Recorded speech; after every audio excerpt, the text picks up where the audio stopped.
Hello and welcome to KMTV, your roundup of what's going on in Kent on Tuesday, June the 9th. An investigation's underway following the death of a 2-year-old girl in Dover, Graham Stothard reports. So it still remains very unclear as to what exactly has happened here.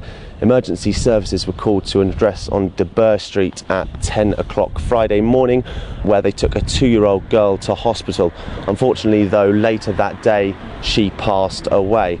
A 37-year-old was arrested but now has been released on police bail.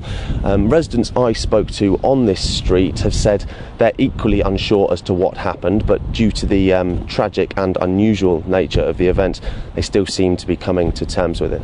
This is Graham Stothard for KMTV in Dover. Dozens of shops in the centre of Maidstone are remaining closed today following a massive fire as it submerged. Passing fire crews were the first to spot the flames. The Works bookstore was destroyed and several others were badly damaged in the blaze which broke out on Week Street in the early hours of yesterday. It's thought the compensation bill could run into millions of pounds. A 22-year-old man being held by police has been released without charge. A woman has been found guilty of neglecting her young child after she fell from a first-floor window in Medway. The 18-month-old girl fractured her skull whilst her mother slept in the flat in Station Road in Rainham in August last year. The 31-year-old woman, who cannot be named, denied neglect but admitted to police that she was asleep when the little girl fell. She'll be sentenced next month. In other news, a woman's been jailed after she admitted trying to kill 3 other people during a failed suicide attempt at a house in Canterbury. 38-year-old Pearl D'Souza from Keats Corner has been locked up for 18 years and will have to spend another 4 on licence. Firefighters have now left the scene of a blaze at a paper mill near Sittingbourne.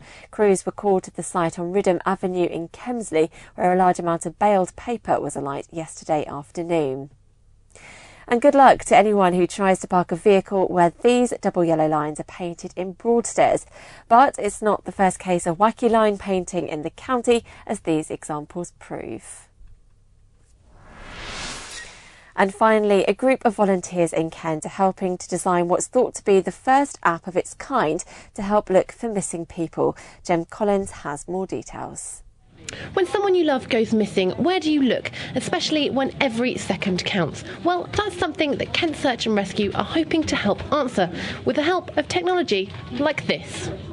The search team, which were called out more than 80 times last year, are currently developing KStat, an app to help police and search leaders see the most likely place for a missing person to go.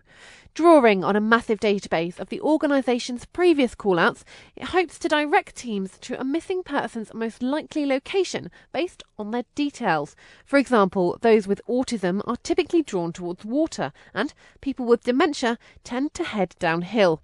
And, as KSAR explained at a previous search, it's thinking like this that helps to produce the right results. One of the great clues was his son to the clear aircraft overhead.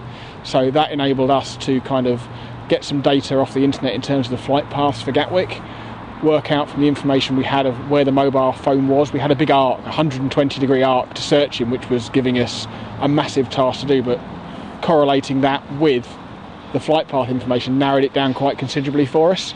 So doing that, we located Len just after 7 o'clock on Saturday morning. While the app only exists in a desktop form at the moment, it's hoped to be reaching a mobile phone soon.